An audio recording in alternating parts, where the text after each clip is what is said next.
ఈ బిజినెస్ ఏదైనా మీ ఊర్లో ప్రమోషన్ చేయాలంటే అది సుమన్ టీవీతోనే సాధ్యం. ఇప్పుడే సంప్రదించండి.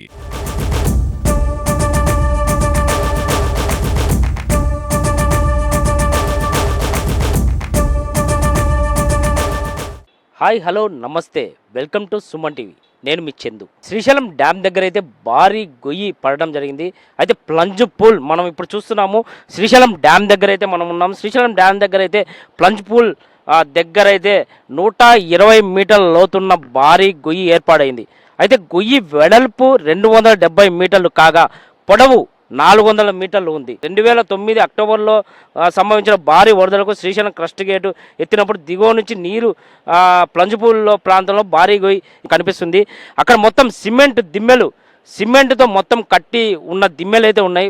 మొదటగా డ్యామ్ ప్రధానంగా ఫస్ట్ అయితే సిమెంట్తో మొత్తం ఉంటే ఎప్పుడైతే డ్యామ్ గేట్లు వదిలినప్పుడు వరద ప్రవాహం ఎక్కువైనప్పుడు డ్యామ్ గేట్లతో ఆ వరద ప్రవాహం పొరుగు రాష్ట్రం నుంచి తరచుగా కేంద్రానికి లేఖ రాస్తూనే ఉంది.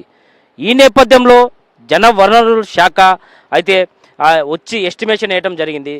అయితే మొత్తం ఎస్టిమేషన్ ప్రకారం మనం చూస్తున్నట్టయితే ఇక్కడ మనం డ్యామ్ విజువల్స్ అయితే మనం చూపించడం జరుగుతుంది. డ్యామ్ విజువల్స్లో ఎక్కడైతే ప్లంజ్ పూల్ భారీగా పట్టడం జరిగింది. అయితే మనం ఇప్పుడు ఇక్కడ శ్రీశైలం డ్యామ్లో అయితే మనం ఇప్పుడు చూడటం జరుగుతుంది.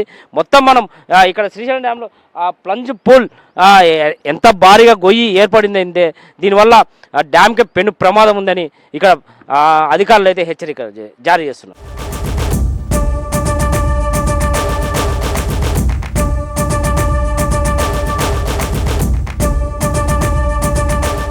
ప్రపంచ బ్యాంక్ నిధులు కేటాయించినప్పటికీ ప్రభుత్వం నిర్లక్ష్య వైఖరిని సిరిసేన సిడబ్ల్యూసి అయితే శ్రీశైలం ప్లంజ్ పూల్ ఆ గుంతని టెండర్ల ద్వారా పిలిచి మొత్తం మరమ్మతులు చేయాలని ప్రభుత్వం కోరుకుంటుంది. ఇక్కడ పరిస్థితి శ్రీశైలం డ్యామ్ నుంచి చందు, సుమన్ టీవీ.